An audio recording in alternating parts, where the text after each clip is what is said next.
Hi guys, JNTU నుంచి official notification వచ్చింది. Exam notification June 15 నుంచి 1-1 అండ్ 1-2 వాళ్ళకి ఎగ్జామ్ జరుగుతుంటాయి.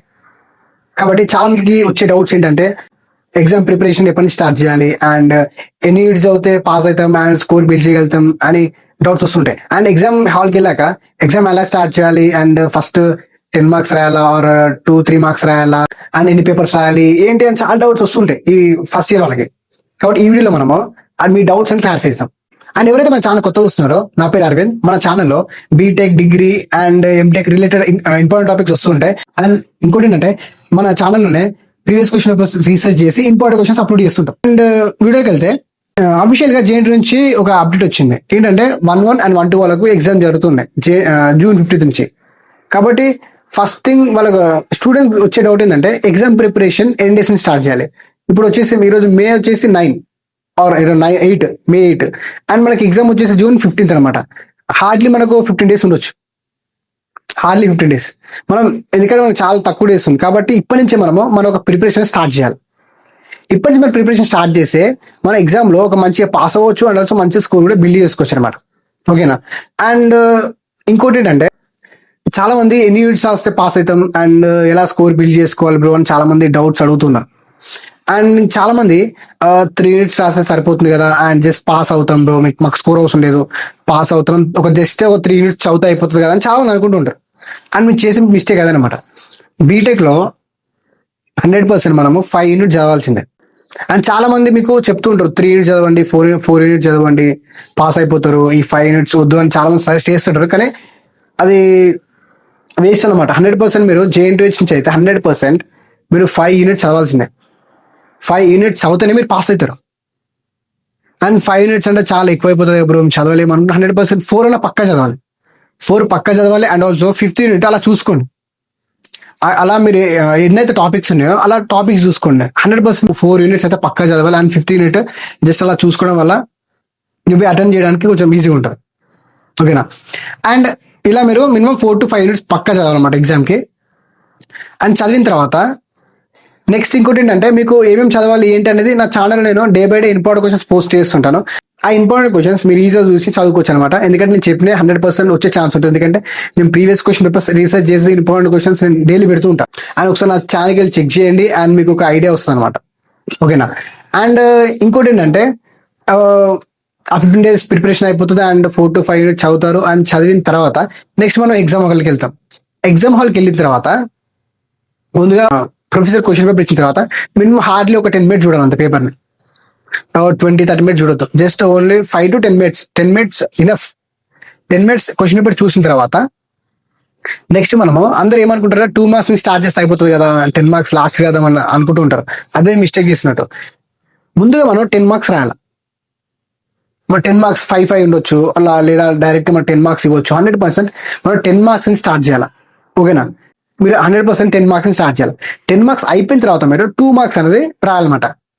అండ్ ఈ 10 మార్క్స్ అనేవి చాలా మంది ఎన్ని పేపర్స్ రాస్తుంటారు, హార్డ్లీ ఒక 1 పేపర్ అంటే ఫ్రంట్ అండ్ బ్యాక్ రాస్తుంటారు. Just 1 paper front and back, 1 paper front and back రాస్తుంటారు. కానీ నేను చెప్పేది ఏంటంటే 100% 10 మార్క్స్ అనేది 100% 2 పేపర్స్ రాయాలి. 2 పేపర్స్ అంటే 2 పేపర్స్ లో front and back, first paper front and back and second paper front and back. ఓకేనా? 10 మార్క్స్ అనేది first paper front and back, second paper front and back, మొత్తం 4 సైడ్స్ రాయాలి. మినిమం మీరు 3 slides రాసి సరిపోతుంది. కానీ మినిమం 4 రాస్తే ఒక సేఫ్ సైడ్ ఉంటారు అనమాట 10 మార్క్స్ కి. ఒకవేళ 5 మార్క్స్ అనుకోండి, ఎగ్జాంపుల్ 5 మార్క్స్ 5 ఇచ్చారు. Same 5 marks front and back, ఇంకో 5 మార్క్స్ ఫ్రంట్ అండ్ బ్యాక్ రాయడం వల్ల చాలా సేఫ్ సైడ్ ఉంటారు అనమాట. ఓకేనా? 10 మార్క్స్ ఇచ్చినా రాయండి, ఒకవేళ 5 ఇచ్చినా కూడా అలా రాయండి. మీకు మంచిగా 10 మార్క్స్ ఈజీగా పడిపోతాయి. ఇంకోటి ఏంటంటే 10 మార్క్స్ రాసిన మాకు 10కి 10 పడలేదు, మాకు చాలా తక్కువ పడ్డది అండ్ చాలా తక్కువ స్కోర్ వచ్చింది బ్రో అనుకుంటూ ఉంటారు కదా. కాబట్టి మీరు చేసి ఇదే మిస్టేక్ అనమాట. మీరు ఆ 10 మార్క్స్ అనేది ఎక్కువ పేపర్లు రాస్తేనే మీకు ఒక 10 మార్క్స్ అనేవి వస్తాయి అనమాట. కాబట్టి ఎప్పుడైనా గుర్తుపెట్టుకుని 10 మార్క్స్ అనేది 100% 2 స్లైడ్స్ రాయాల్సిందే. First paper front and back, second paper front and back. అర్థమైంది అనుకుంటున్నా? అర్థమైందా? ఓకే. అండ్ నెక్స్ట్ వచ్చేసి ఏంటంటే 2 మార్క్స్ అండ్ 3 మార్క్స్. 2 మార్క్స్ అనేది ఫస్ట్ గా 2 మార్క్స్ అనేవి 100 అందరు ఏం చేస్తారంటే జస్ట్ 2 పాయింట్స్ రాస్తుంటారు. ఇక్కడే మీరు చేసే మిస్టేక్. 100% 2 మార్క్స్ కూడా మీరు ఎన్ని లైన్స్ రాయాలంటే మినిమం 4 to 5 లైన్స్ రాయాలి. 2 marks 4 to 5 more than enough. 4 to 5 రాస్తే సరిపోతుంది. అండ్ ఇంకోటి 3 marks, 5 to 6 ఒక 1 line ఇంక్రీజ్ అనమాట. 3 marks అనేది 5 to 6 lines రాస్తే సరిపోతుంది, మోర్ దెన్ ఎనఫ్ అనమాట. ఓకేనా, ఇలా మీరు ఒక పేపర్ని ఇలా మీ ఎగ్జామ్ని కంటిన్యూ చేయండి. ఇంకోటి ఏంటంటే ఎగ్జామ్ పేపర్లో మీకు మార్జిన్స్ ఉంటాయి. లెఫ్ట్ సైడ్ ఒక మార్జిన్ ఉంటుంది, లెఫ్ట్ సైడ్ లో మార్జిన్ ఉంటుంది, అండ్ ఆల్సో రైట్ సైడ్ లో మార్జిన్ ఉంటుంది. మీరు ఏం చేస్తారంటే లెఫ్ట్ సైడ్ మార్జిన్ ఎంత ఉందో సేమ్ రైట్ సైడ్ కూడా అంతే మార్జిన్ ఇవ్వండి. మార్జిన్ లైన్ కొట్టండి. ఇచ్చిన తర్వాత మీకు ఒక గ్యాప్ అనే అప్పుడు మీరు ఎగ్జామ్స్ రాసేటప్పుడు మీకు ఆన్సర్ అనేది చాలా ఎక్కువ అయిపోతుంది మంచిగా, అంటే పేపర్స్ ఎక్కువ అయ్యే ఛాన్స్ ఉంటుంది. కాబట్టి లెఫ్ట్ సైడ్ లో కూడా రైట్ సైడ్ లో కూడా మార్జిన్ గీయండి. అప్పుడు మీకు ఆన్సర్ అనేది చాలా లెంత్ అయిపోతుంది, ఇంకా పేపర్స్ ఎక్కువ అవుతుంది అనమాట. అప్పుడు మీకే బెటర్ ఉంటుంది. కాబట్టి మార్జిన్స్ మాత్రం పక్కా రాయండి, మార్జిన్స్ మాత్రం పక్కా లైన్స్ అనేవి గీయండి అనమాట. ఓకేనా. అండ్ ఇంకో పాయింట్ ఏంటంటే చాలా మంది ఎగ్జామ్స్ రాసేటప్పుడు వచ్చే రాయండి. ఫస్ట్ నేను 2 marks రాస్తా, 2 marks కొన్ని రాసి నేను 10 marks రాస్తా అంటే రియల్లీ చాలా పెద్ద మిస్టేక్ అది. మీరు ఫస్ట్ 10 marks రాయండి. 10 marks ఏవైతే వచ్చో ఆ 10 marks కరెక్ట్గా 100% మీరు ఏ క్వశ్చన్ రాస్తున్నారు, example 9th question 10th question రాస్తున్నారు, 100% ఏ క్వశ్చన్ అయితే ఆ క్వశ్చన్ నెంబర్ అయితే పక్కా వేయాలి. క్వశ్చన్ నెంబర్ మీరు వేయలేదంటే 100% ఆన్సర్ అయితే కొట్టేస్తారు అనమాట. అట్లా జేఎన్టీలో 100% మీరు క్వశ్చన్ మార్క్ 100% ఇవ్వాలి. క్వశ్చన్ రాసి దానికి ఆన్సర్ రాయండి. అప్పుడు మీరు ఈజీగా ఎవరైతే కరెక్షన్ చేస్తారో వాళ్ళకి ఈజీగా అర్థమైపోతుంది. అప్పుడు మీకు ఫుల్ మార్క్స్ పడే ఛాన్స్ ఉంటుంది. మీరు ఏదైతే క్వశ్చన్ రాస్తారో ఆ క్వశ్చన్ నెంబర్ వేసి ఆన్సర్ రాయండి. అండ్ ముందుగా 10 marks అని స్టార్ట్ చేయండి. ఆ 10 marks మీకు అన్ని పూర్తిగా అయిపోయిన తర్వాత ఏవైతే రావో లాస్ట్కి వదిలిపెట్టేసేయండి. ముందుగా ఏవచ్చో 10 marks రాయండి. 10 marks అయిపోయిన తర్వాత లాస్ట్ 2 marks రాయండి. 2-3 marks. ఈ 2-3 marks తర్వాత మీకు 10 marks ఏవైతే నార్మల్గా వచ్చో అవి 10 marks లాస్ట్ రాసేయండి. అండ్ ఇంకో పాయింట్ ఏంటంటే చాలా మందికి మార్క్స్ తక్కువ వస్తుంటాయి.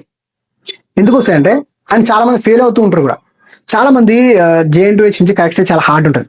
కాబట్టి మీరు ఎగ్జామ్ రాసేటప్పుడు ఏవి కొట్టివేతలు అయితే అస్సలు కొట్టివేతలు అస్సలు ఉండదు. ఎందుకంటే మీరు కొట్టివేతలు మీరు ఏదైనా ఆన్సర్ రాంగ్ రాశారు, కొట్టేశారు, అప్పుడు ఏమవుతుంది అంటే ఇంపాక్ట్ అవుతుంది మీ మీద.